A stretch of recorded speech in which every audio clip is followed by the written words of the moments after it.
If you're a horror fan keeping up with the times, there's no doubt you're aware of the occult Nicolas Cage psychological horror Longlegs, written and directed by Oz Perkins. It has had a stellar marketing campaign. In fact, it's one of the best I've seen in the genre in quite some time, with a terrifying, enigmatic trailer, simple, subtly provocative posters, and the fact they've kept Cage's involvement as the titular killer an absolute mystery begs for your attention. However, hype is a double-edged sword. It puts you in an energetic mood, but can overwhelm expectations, create unrealistic demand, and result in disappointment regardless of the quality of the final product. That said, Longlegs is completely my vibe. I'm a sucker for cerebral detective fiction where the protagonist gets drawn into dangerous, disturbing, life-altering circumstances, but I do remain trepidatious despite what I've seen and heard so far. Now, this 3-part series was supposed to release long before Longlegs hit cinemas, but life and other projects got in the way, and so this is quite belated. However, for context, Oz Perkins has made 3 horror films in the last 10 years, and while each of them are unique and ambitious in their own way, Perkins is what I would call a bit of a conflicting auteur. He is clearly indebted to 50s and 60s cinema, with a feverish purity for the school of Hitchcock, fitting given his dad famously played Norman Bates, thus Perkins' affinity for Psycho and Hitchcock's filmmaking techniques, which bleed into each of his films. Although, in my honest perspective, when you consider Perkins' films collectively, he is, simply put, a massive tryhard. He wants to reinvent the genre wheel at every turn, but has never made anything I would personally consider game-changing, or more so warranting the often contrived and convoluted ways he goes about telling his stories. Like when I covered the Cornetto trilogy, breaking this into 3 videos makes practical sense so folks can enjoy each film independently without worrying about spoilers, and of course I gotta get those sweet triple views because fuck me, renovating a house is expensive. We're going to go backwards in Perkins' filmography because A, I can do what I want, and B, his first film is easily his best film. Dare I say, it borders on masterful, and since I know many of you have requested it, it's only fitting I build some hype around it. Also, out of his 3 films, The Blackcoat's Daughter seems most in line with the style of Longlegs, so it's a naturally suitable climax. Anyway, let's get started with a somewhat modern twist on a classical Brothers Grimm fairy tale.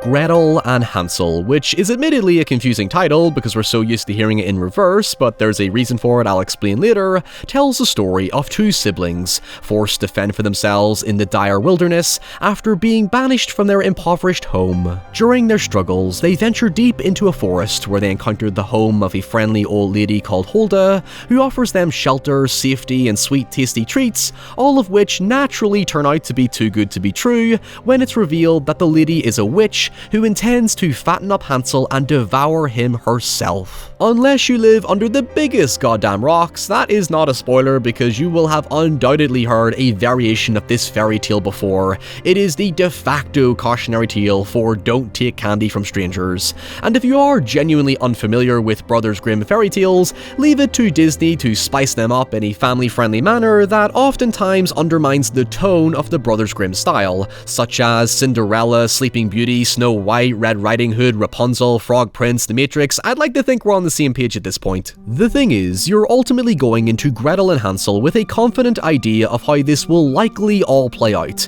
because when I call Perkins a purist, what I mean is that he truly does not deviate much from the templates of the original story, but does make changes and omissions that thematically recontextualize it. In fact, it arguably takes more balls not to change a story as ubiquitous as this one for modern audiences, because this movie is, to its own admission, extremely predictable, but that's not to say Perkins doesn't try to elevate it in some capacity, as conflicting as it may be. The story opens with a tale that describes a beautiful child with a pretty pink hat, who's born into famine, pestilence, and plagued with a mysterious illness that her parents sought to remove through the aid of an enchantress. However, the girl was gifted with second sight, which led to villagers begging to see their futures, only to turn away in horror when all destinations led to death and suffering. Fitting to the original tale, it is established as a very grim world consumed by poison and corruption, as its own characters describe, with the beautiful child with the pretty pink hat soon proving to be merely a smokescreen for evil, as she begins killing innocent villagers including her father, and is soon banished to a forest back to the darkness that made her, where she seemingly opens a gateway to hell and lures children to their demise. Now, if you remember my video on Antrim, you will notice a lot of similar imagery and insignias linking to occult satanic ideas, which are a pretty common theme in Perkins films. The movie really doesn't shy away from the usual demon child allegory and associating witchcraft with satanic worship, with images of pentagrams and a triangular shaped house for the witch, but the whole idea of it is more of a garnish to explicitly identify evil to the audience, rather than truly do anything meaningful with it. It becomes glaringly obvious as the film progresses that Robert Eggers' The Witch had tremendous influence on the story, as much of what we see is framed almost entirely through the lens of Gretel,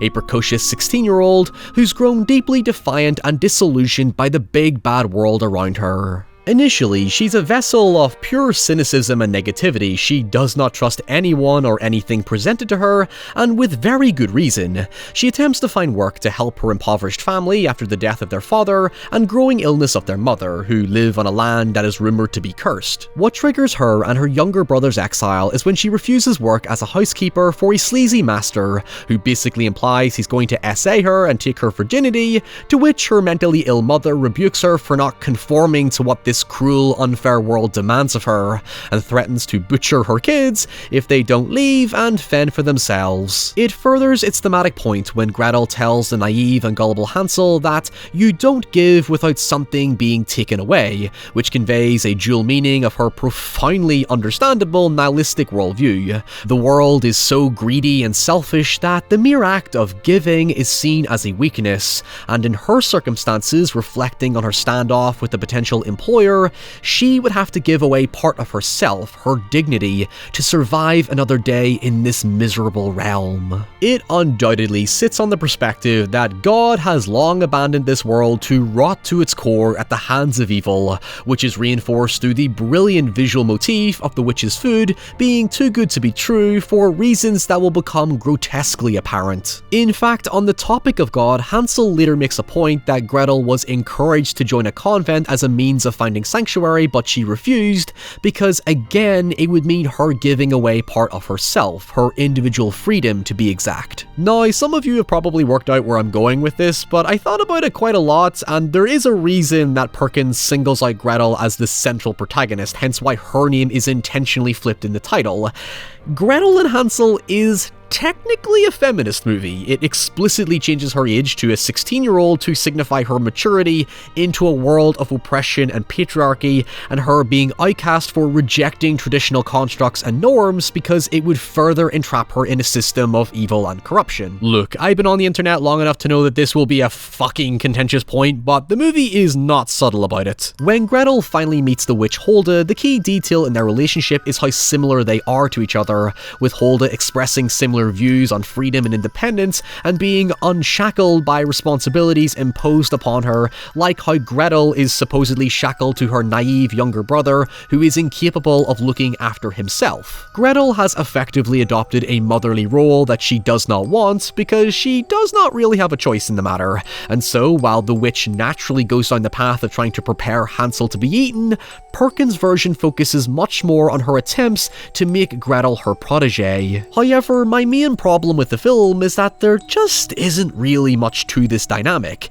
The film greatly overcompensates with cinematography to create an engrossing atmosphere, but the tension is ultimately superficial when it seems more hellbent on being thought-provoking at the expense of making us feel emotionally involved in a character drama that's ultimately kinda weak and unremarkable. I mean, its points are conceptually decent on paper, but it's nowhere near as original or thought thought-provoking as it thinks it is, the more interesting discussion it has is around this theme of temptation. When Gretel and Hansel first arrive at the witch's house, Gretel calls it heaven when noticing the rich foods on the table, and it plays into this idea that the dark side is clearly the more tempting offer when you're gifted so easily with your greatest desires, while morality and virtue account for so little when the world gives you nothing in return for what we perceive as goodness.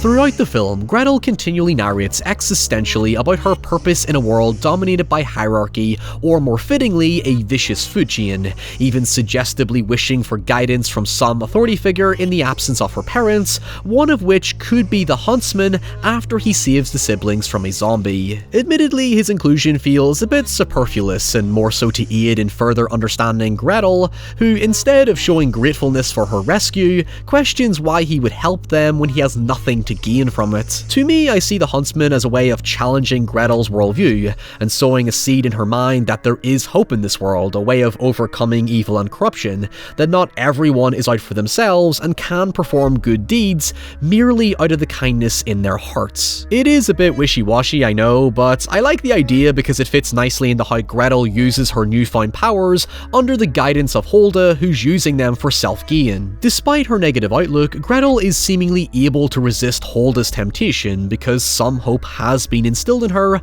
rather than simply become like Hulda, who's a victim to the poison and corruption of the earth. Gretel is internally battling with the constant thought of what purpose powers can bring her if she wishes to defy the norms already in place, which presents itself when she begins having visions of the dead children. Eventually, Gretel discovers Hansel has been lured into the lair from her dreams, and discovers Hulda can rejuvenate herself into a young tattooed goth chick and use the carcasses of dead children to conjure bountiful foods, thus again playing nicely into the motif of pleasant appearances being a mask for the wickedness within. During the revelations, Hulda confirms my interpretation that she wasn't born evil but rather succumbed to evil, and became a product of what the world made her, in particular hatred for her daughter, who in fact is revealed as the beautiful child in the pretty pink hat. As you'll see in Perkins' other films, that twist caught me off guard because it evidently seemed like the girl was Hulda in the opening, but the point she makes is that upon banishing her child to the forest,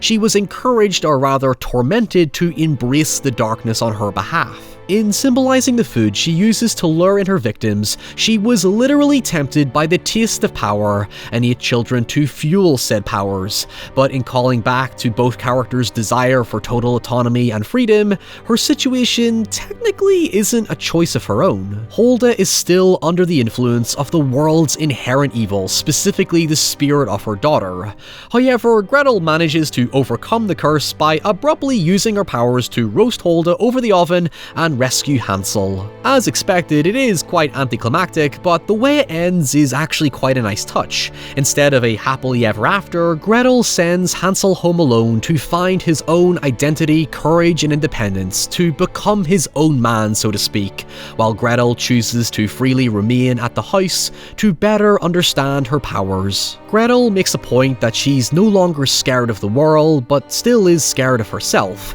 accepting that she has more to learn, but as the spirits of Hulda's victims can finally rest, Gretel's hands begin to turn black, leaving us to question just how potent power can truly be. Will she overcome the norm, or simply become part of the vicious cycle, a food chain where wickedness is already rewarded?